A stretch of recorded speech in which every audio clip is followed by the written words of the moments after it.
Managerless Aberdeen look set for a one-pointer against the pishest team in the league, St Johnstone.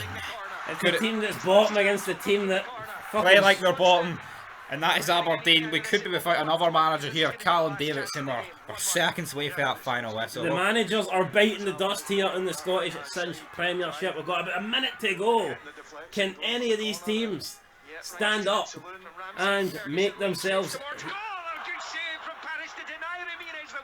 Ramirez, the big man. There's not even fucking Big Sander Clark, it's Parish with a save, and Aberdeen's chances of winning this game have perished. They've drastically went down. And there you go. And there it we is go. full time. The full time whistle rings out at Pittodrie. The boos ring out in the stadium. Aberdeen with another failure of a result, drawing at home against bottom of this table. What the fuck was that? He went.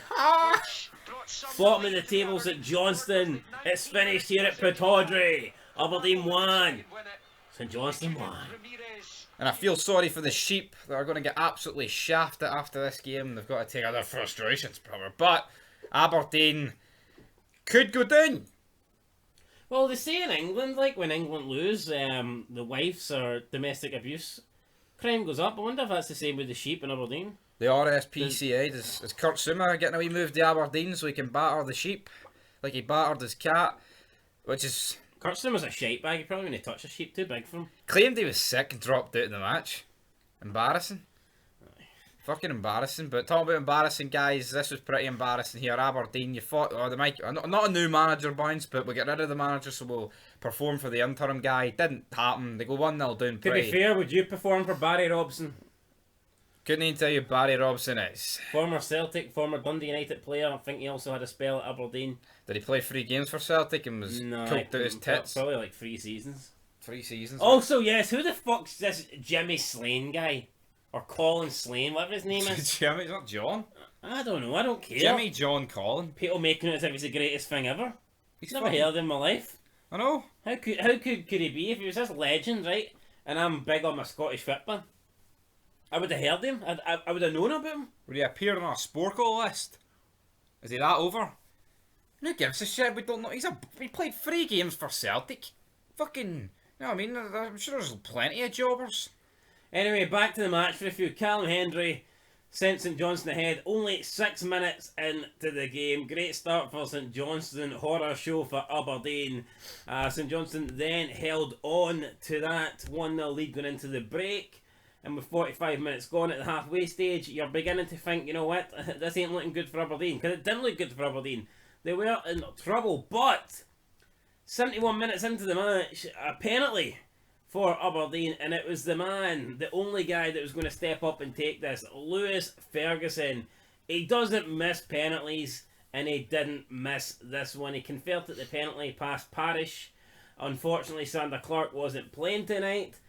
Would he have saved it? Probably not. I mean, Ferguson is pretty good for the spot. I'll tell you what, though, is there not going to be a weird dynamic if Barry Ferguson potentially gets this Aberdeen job? I think so. I mean, he's going to be managing his nephew and also Scott Brown in the same midfield. What the fuck's going on there? I think so. Aberdeen pushed on then for a win. They didn't get it, but in the last kick of the game, Calvin Ramsey's corner found its way onto the oncoming head of Lewis Ferguson, who headed the ball, smashed the ball, heated the ball like he hated it, like he wanted to, I don't know, cause the ball brain damage or something, and a bullet header just went past the post. Parish, actually with the save, should I say, and that went out, and that was it, that was the game over. That will be it, guys, that is all over here at Pittodrie. So there you go, that's how it's finished. Aberdeen could have went within a point of 4th, and didn't he? Yeah, it's tight, I mean, let's be real, it's very close at the moment. Aberdeen... That draw takes them up to what, in 1 place into 8th to go above Livingston. Like, I'm not saying Hearts haven't done well this season, but I think it just shows you the rest of the league has been fucking atrocious. Like especially the likes of Aberdeen and Hibs. Yeah, no, I totally agree. St Johnstone, they need a win to go off the bottom of the table. They didn't quite do that, but they did close the gap to Dundee by a point. They now only trail Dundee by 1 point. However, they'll play the game extra, so Dundee will have the chance to go 3 points ahead of them when they take on St Mirren. That is their game in hand. But yeah, it's getting tight at the bottom of the table. It looked like Dundee and St Johnstone Well, I still think I just don't think Dundee and St Johnstone will catch any of the teams above them because I think the form. I mean, I just think Livingston and Ross County and I just think those teams are too consistent that they're picking up points regularly that I can't see them being caught by Dundee or St Johnstone. As for Aberdeen, I mean it is very close.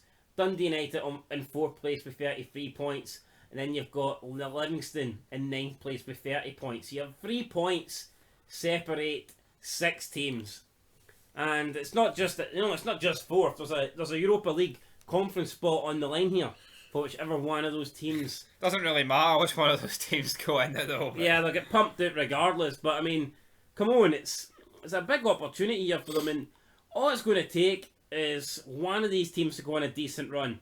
If one of these teams can put together, a little winning run of like 3 or 4 games, then they'll just, they'll break away for the pack and they'll put themselves in a great position. But at the moment, it doesn't seem like that's going to happen. Each team is taking points off each other, and it looks like this could go right to the final day. And like it just shows you, Hearts literally went there. I mean, it seemed like they went about 2 years without a win.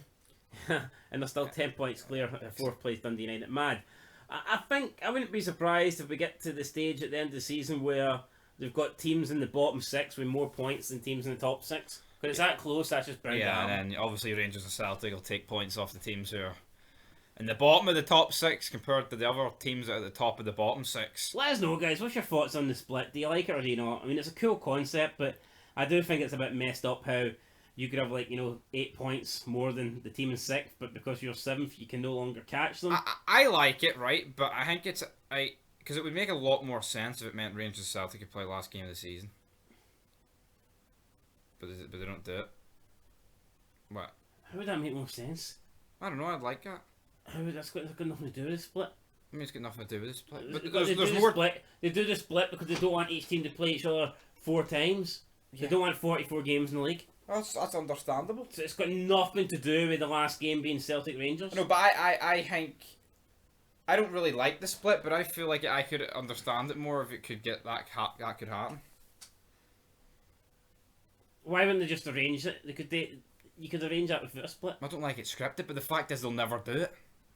That's my point. I feel like it's a missed opportunity, the fact that they don't allow it to happen.